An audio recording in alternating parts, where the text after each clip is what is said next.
తిరుపతి నగరపాలక సంస్థ పరిధిలోని ఇందిరా ప్రదేశ్ని కూరగాయల మార్కెట్ నిర్వహించిన వేలంపాట్లో 4.14 కోట్లకు పలికిందని నగరపాలక సంస్థ కమిషనర్ ఎన్ మౌర్య తెలిపారు.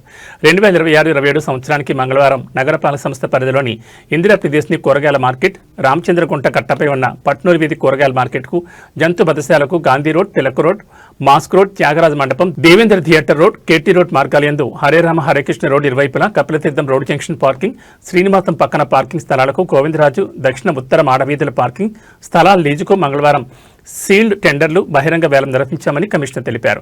ఇందిరా ప్రదేశ్ని కూరగాయల మార్కెట్ వేలంలో వైకీత 4.14 కోట్ల రూపాయల హెచ్చుపాటుతో దక్కించుకున్నారు. రామచంద్రగుంట కట్టపట్నం వీధి కూరగాయల మార్కెట్ను ముని రాజబాబు 3.30 లక్షల రూపాయలు హెచ్చుపాటుతో దక్కించుకున్నారు. జంతు వధశాలను వి గణేష్ 5.85 లక్షల హెచ్చుపాటుతో దక్కించుకున్నారు.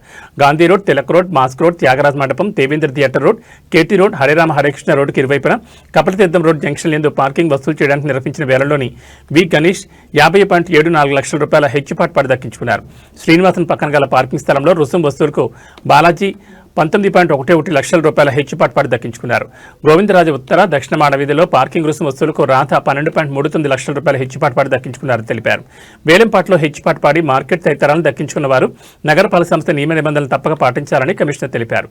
ఈ వేలంపాట్లో trainee collector Raghuvamshi, deputy commissioner Amarayya, revenue అధికారులు సీతిమాధవ్, రవి తదితరులు పాల్గొన్నారు.